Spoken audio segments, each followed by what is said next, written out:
Friends ನೋಡಿ ಹಬೆ ಉಂಡೆ ಈ ಥರ ಮಾಡ್ಕೊಳ್ಳೋಣ ಇವತ್ತು. ನೋಡಿ ಈ ಥರ ಇದೆ, ತುಂಬ ಚೆನ್ನಾಗಿ ಬರುತ್ತೆ. ನೋಡಿ ನಾನು ಇದನ್ನು ಮುರಿದಿದ್ದೀನಿ ಫ್ರೆಂಡ್ಸ್. ಈ ಥರ ನೋಡಿ ಸಕ್ಕರೆ ಸಾಫ್ಟಾಗಿ ತುಂಬ ಚೆನ್ನಾಗಿ ಬರುತ್ತೆ. ವಯಸ್ಸಾದವರು ಮಕ್ಕಳು ಎಲ್ಲ ತಿನ್ಬೋದು ಖಾರ ಕಡಿಮೆ ಹಾಕ್ಕೊಂಡ್ರೆ. ನಾನು ಖಾರ ಕಡಿಮೆ ಹಾಕ್ಕೊಂಡಿದ್ದೀನಿ. ಸೊ ಇದನ್ನು ಮಾಡೋದು ಹೆಂಗೆ ಅಂತ ಲಾಸ್ಟ್ವರೆಗೂ ಇದು ವಿಡಿಯೋ ನೋಡಿ ಫ್ರೆಂಡ್ಸ್.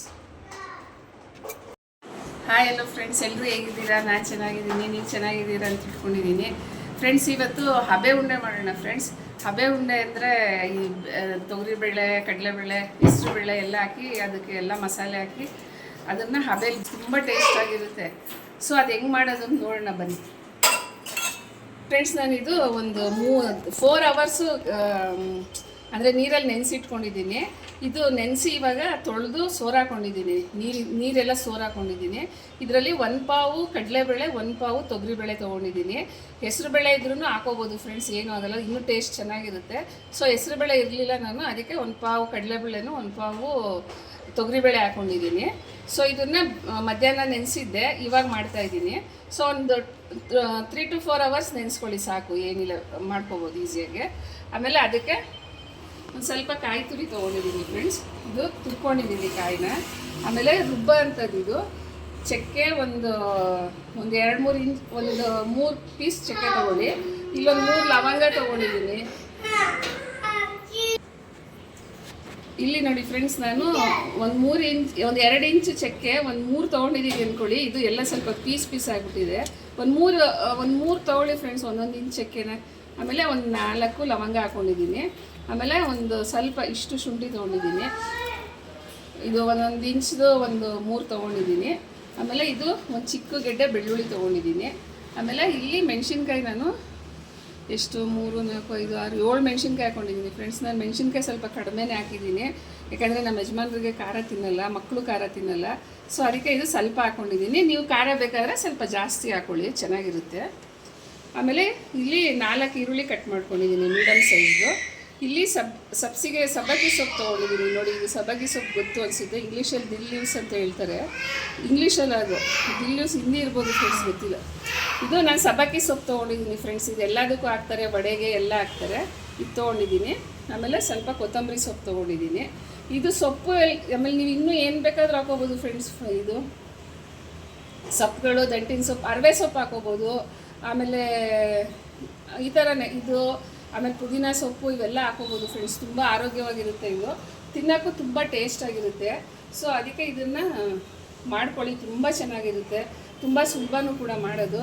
ಸೊ ನೋಡಿ, ಇದೆಲ್ಲ ಅದಕ್ಕೆ ಹಿಟ್ಟಿಗೆ ಹಾಕಿ ಕಲಸೋ ಅಂಥದ್ದು, ರುಬ್ಬ ಅಂಥದ್ದು ನೋಡಿ. ಇದು ಮತ್ತು ಈ ಬೇಳೆ ಏನು ನೆನೆಸ್ಕೊಂಡಿದ್ದೀವಿ ನಾವಿಲ್ಲಿ, ತೊಗರಿಬೇಳೆನೋ ಕಡಲೆಬೇಳೆ, ಇದು ಒಂದು ಸ್ವಲ್ಪ ಉಪ್ಪು ಹಾಕ್ಕೊಂಡು ಅದೆಲ್ಲ ಹಾಕಿ ರುಬ್ಕೊಳ್ಳೋಣ. ಉಪ್ಪು ನಿಮಗೆ ಎಷ್ಟು ಬೇಕೋ ನೋಡಿ ಟೇಸ್ಟಿಗೆ ಸರಿಯಾಗಿ ಹಾಕ್ಕೊಳ್ಳಿ. ಈಗ ರುಬ್ಕೊಳ್ಳೋಣ ಬನ್ನಿ.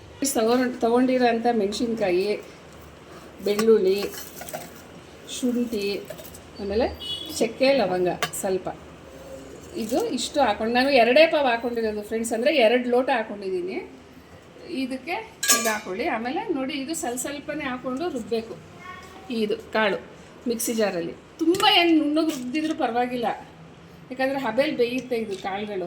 ಸೊ ಇದನ್ನು ಹಿಂಗೆ ರುಬ್ಕೊಳ್ಳೋಣ. ಆಮೇಲೆ ಉಪ್ಪು ಹಾಕೋಬೇಕು ಫ್ರೆಂಡ್ಸ್ ನೋಡಿ. ಆಮೇಲೆ ಕಲಿಸ್ಬೇಕಾದ್ರೆ ಒಂದು ಸತಿ ಲಾಸ್ಟಲ್ಲಿ ಟೇಸ್ಟ್ ನೋಡ್ಬಿಟ್ಟು ಒಂದು ಸ್ವಲ್ಪ ಹಾಕೊಳ್ಳಿ. ಈಗ ನೋಡಿ, ಇಷ್ಟು ಹಾಕ್ಕೊಂಡಿದ್ದೀನಿ. ಲಾಸ್ಟಲ್ಲಿ ಟೇಸ್ಟ್ ನೋಡ್ಬಿಟ್ಟು ಸ್ವಲ್ಪ ಹಾಕೊಳ್ಳಿ. ನೋಡಿ, ಇಷ್ಟೇ ಹಾಕೊಂಡ್ಬಿಡ್ತೀನಿ ಈಗ. ಆಮೇಲೆ ಟೇಸ್ಟ್ ನೋಡಿ ಹಾಕೊಳ್ಳಿ. ಅದೇನು ನೀವೇ ಮಾಡ್ಕೋಬೋದು, ಅದೇನು ಕಷ್ಟ ಇಲ್ಲ. ಸೊ ಈಗ ಇದನ್ನು ಗ್ರೈಂಡ್ ಮಾಡ್ಕೊಂಡು ರುಬ್ಬೋದಕ್ಕೆ ನೀರು ಹಾಕೋಬೇಡಿ, ಹಂಗೆ ರುಬ್ಬಬೇಕು. ನೀರೆಲ್ಲ ಸೋರಿಸ್ಬಿಟ್ಟು ಒಂದರಲ್ಲಿ ಕ್ಲೀನಾಗಿ ತೊಳ್ಕೊಂಡು ಚೆನ್ನಾಗಿ ಅದನ್ನು ಸೋರಿಸಿಟ್ಟಿದ್ದೀನಿ ನೋಡಿ. ಆಮೇಲೆ ಅದನ್ನು ಹಂಗೆ ನೀರು ಹಾಕೊಳ್ದಿರ ರುಬ್ಬಬೇಕು ಫ್ರೆಂಡ್ಸ್. ನೋಡಿ ಫ್ರೆಂಡ್ಸ್, ಇದನ್ನು ಈಗ ರುಬ್ಕೊಂಡಿದ್ದೀನಿ ಈ ಥರ. ಅದೆಲ್ಲ ಮಸಾಲೆ ಎಲ್ಲ ಸೇರಿಸ್ಕೊಂಡು ರುಬ್ಬಿ ಇಟ್ಟಿದ್ದೀನಿ.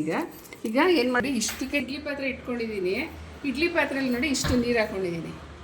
ನೋಡಿ, ನೀರು ಇಷ್ಟಿದೆ, ಇಷ್ಟು ಹಾಕ್ಕೊಂಡಿದ್ದೀನಿ. ನೋಡಿ ಅಂದಾಜು ಮೇಲೆ ಹಾಕ್ಕೊಳ್ಳಿ. ಆಮೇಲೆ ಇದನ್ನು ನಾನು ಅಂಟಿಸ್ಕೊಂಡು, ಇದು ಸ್ವಲ್ಪ ಹಬೆ ಬರಬೇಕು. ಈ ತಟ್ಟೆ ಮುಚ್ಕೊಂಡಿರೋಣ, ನೀರು ಹಬೆ ಬರಬೇಕು ಅಲ್ಲಿವರೆಗೂ ಇದನ್ನು ಮಾಡೋಣ ಬನ್ನಿ. ಈಗ ರುಬ್ಕೊಂಡಿರೋದಕ್ಕೆ ನಾನು ತುರ್ಕೊಂಡಿರೋ ಅಂಥ ಕಾಯಿ ತುರಿ ಹಾಕೋತಾ ಇದ್ದೀನಿ. ತುಂಬ ಈಸಿ ಫ್ರೆಂಡ್ಸ್, ಇದು ತುಂಬ ಚೆನ್ನಾಗಿರುತ್ತೆ, ಮಾಡ್ಕೊಂಡು ತಿನ್ನಿ. ಡಯೆಟ್ಗೆಲ್ಲ ತುಂಬ ಒಳ್ಳೆಯದು. ಎಣ್ಣೆನೇ ತಿನ್ನಲ್ಲ ಆ ಥರ ಎಲ್ಲ ಇರ್ತಿರಲ್ಲ ಅಂಥವ್ರು ತಿನ್ಬೋದು, ನಾರ್ಮಲ್ ಜನನೂ ತಿನ್ಬೋದು, ಅವರೇ ಅಂತಲ್ಲ ಎಲ್ಲರೂ ತಿನ್ಬೋದು. ತುಂಬ ಟೇಸ್ಟ್. ವಯಸ್ಸಾದವರು ಎಲ್ಲ ಮೆತ್ತಗಿರುತ್ತೆ. ಪಾಪ ವಯಸ್ಸಾದವ್ರಿಗೆ ವಡೆ ತಿನ್ನೋಕ್ಕಾಗಲ್ಲ ಅಂಥವ್ರು ಇದನ್ನು ತಿಂದರೆ ವಡೆ ಟೇಸ್ಟೇ ಬರುತ್ತೆ. ನೋಡಿ ಈಗ ಕಟ್ ಮಾಡ್ಕೊಂಡಿರೋಂಥ ಸಬ್ಸಿಗೆ ಸೊಪ್ಪು ಹಾಕೋತಾ ಇದ್ದೀನಿ. ತುಂಬ ಚೆನ್ನಾಗಿರುತ್ತೆ ಫ್ರೆಂಡ್ಸ್ ಇದು. ಮತ್ತು ಕಟ್ ಮಾಡ್ಕೊಂಡಿರೋಂಥ ಕೊತ್ತಂಬರಿ ಸೊಪ್ಪು ಹಾಕೋತಾ ಇದ್ದೀನಿ. ಆಮೇಲೆ ಈರುಳ್ಳಿ ನಾನು ನೀರೇ ಹಾಕ್ದಿರ ರುಬ್ಬಿದ್ದೀನಿ ಫ್ರೆಂಡ್ಸ್. ಇದಕ್ಕೆ ಸ್ವಲ್ಪ ಈಗ ಉಪ್ಪು ಬೇಕು. ಇದಕ್ಕೆ ನಾನು ಟೇಸ್ಟ್ ಮಾಡಿ ನೋಡಿದೆ, ಉಪ್ಪು ಕಮ್ಮಿ ಇದೆ. ಸೊ ಉಪ್ಪು ಹಾಕಿ ನೋಡಿ ಕಲಿಸ್ಕೊತೀನಿ ನಾನು. ನೋಡಿ ಇಷ್ಟು ಉಪ್ಪು ಹಾಕೋತಾ ಇದ್ದೀನಿ ನಾನು. ನನಗೆ ಇಷ್ಟು ಬೇಕೀಗ ಇದಕ್ಕೆ, ಯಾಕಂದರೆ ಇದರಲ್ಲಿ ಉಪ್ಪು ತುಂಬ ಕಮ್ಮಿ ಇದೆ. ಸೊ ನಾನು ಇದನ್ನು ಹಿಂಗೆ ಕಲಿಸ್ಕೊತೀನಿ. ನೋಡಿ ಕ್ಲೀನಾಗಿ ಎಲ್ಲ ನೀಟಾಗಿ ಕಲಿಸ್ಕೊಳ್ಳಿ ಇದನ್ನು, ಹಿಟ್ಟನ್ನ. ತುಂಬ ಟೇಸ್ಟಾಗಿರುತ್ತೆ ಫ್ರೆಂಡ್ಸ್. ತುಂಬ ಜನಕ್ಕೆ ಗೊತ್ತಿದ್ದು ಇದರಲ್ಲಿ ತೊಗರಿಬೇಳೆ ನುಚ್ಚಲ್ಲೇ ಮಾಡ್ತಿದ್ರಂತೆ ಮುಂಚೆ ಕಾಲದಲ್ಲಿ. ನನಗೆ ಗೊತ್ತಿಲ್ಲ ಫ್ರೆಂಡ್ಸ್, ನಮ್ಮ ಅಜ್ಜಿ ಹೇಳ್ತಿದ್ರು. ಅದು ಯಾವ ಥರ ನನಗೆ ಗೊತ್ತಿಲ್ಲ, ಬಟ್ ಇದೇ ಥರ ಮಾಡ್ತಿದ್ವಿ. ತೊಗರಿ ಬೇಳೆ ನುಚ್ಚಲ್ಲಿ ಮಾಡ್ತಿದ್ವಿ ಅಂತಾರೆ ಅವರು, ನುಚ್ಚಿನ ಉಂಡೆ ಅಂತ ಹೇಳೋರು. ಬಟ್ ನಾವು ಇದನ್ನು ಹಬೆ ಉಂಡೆ ಅಂತ ಮಾಡ್ಕೋತೀವಿ ಇವಾಗ. ಇದಕ್ಕೆ ಹೆಸರು ಬೇಳೆ ಹಾಕಿದ್ರೆ ಇನ್ನೂ ಟೇಸ್ಟಾಗಿರುತ್ತೆ ಫ್ರೆಂಡ್ಸ್. ಹೆಸರು ಬೇಳೆ ಖಾಲಿಯಾಗಿತ್ತು. ಸೊ ನಾನು ಕಡಲೆಬೇಳೆ, ಯಾಕಂದರೆ ದಿಢೀರಂತ ಮಾಡಬೇಕು ಅಂತ ಮಾಡೋಕ್ಕೆ ಶುರು ಮಾಡಿದೆ. ಸೊ ಅದಕ್ಕೆ ಬರೀ ಕಡಲೆಬೇಳೆನೂ ತೊಗರಿಬೇಳೆ ಒಂದೊಂದು ಲೋಟ ಹಾಕ್ಕೊಂಡಿದ್ದೀನಿ ಫ್ರೆಂಡ್ಸ್. ನೋಡಿ ಕ್ಲೀನಾಗಿ ಈ ಥರ ಎಲ್ಲ ಕಲಿಸ್ಕೊಂಡು ಚೆನ್ನಾಗಿ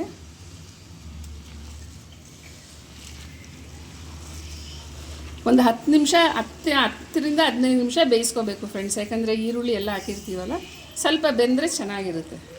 ಇದನ್ನು ತೆಂಗಿನಕಾಯಿ ಚಟ್ನಿ ಜೊತೆಗೆ ತಿಂದರೆ ಇನ್ನೂ ತುಂಬ ರುಚಿಯಾಗಿರುತ್ತೆ ಫ್ರೆಂಡ್ಸ್ ಇದು. ಈಗ ನಾನು ಚಟ್ನಿ ಮಾಡ್ತಿಲ್ಲ, ಹಂಗೆ ಮಾಡಿ ತೋರಿಸ್ತಾ ಇದ್ದೀನಿ.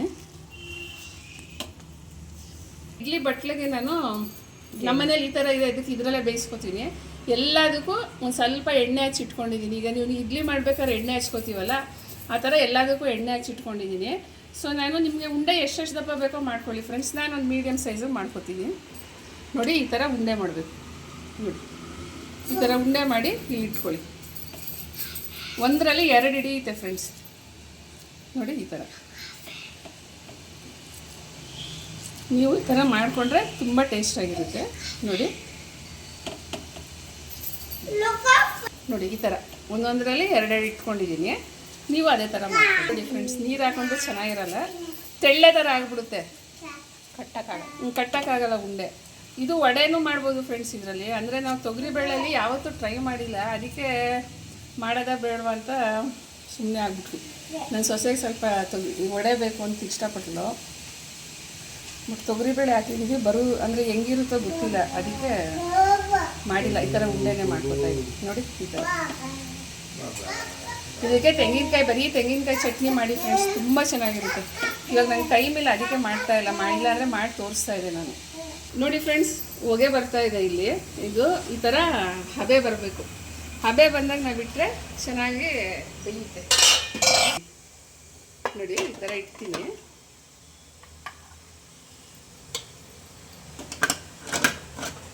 ನೋಡಿ ಫ್ರೆಂಡ್ಸ್, ಈಗ ಇದನ್ನ ಮುಚ್ಚಿಬಿಡ್ತೀನಿ. 10ರಿಂದ 15 ನಿಮಿಷ ಬೇಯಿಸ್ಕೊಳ್ಳಿ ಫ್ರೆಂಡ್ಸ್. ಬೆಂದರೆ ಚೆನ್ನಾಗಿರುತ್ತೆ. ಬೆಂದ್ಮೇಲೆ ತೋರಿಸ್ತೀನಿ. ನೋಡಿ ಫ್ರೆಂಡ್ಸ್, ಬೆಂದಿದೆ. ಇವಾಗ ತೆಗಿಯೋಣ ಇದನ್ನು. ನೋಡಿ ಎಲ್ಲ ಕ್ಲೀನಾಗಿ ಬೆಂದಿದೆ. ಇವಾಗ ತೆಗಿತೀನಿ.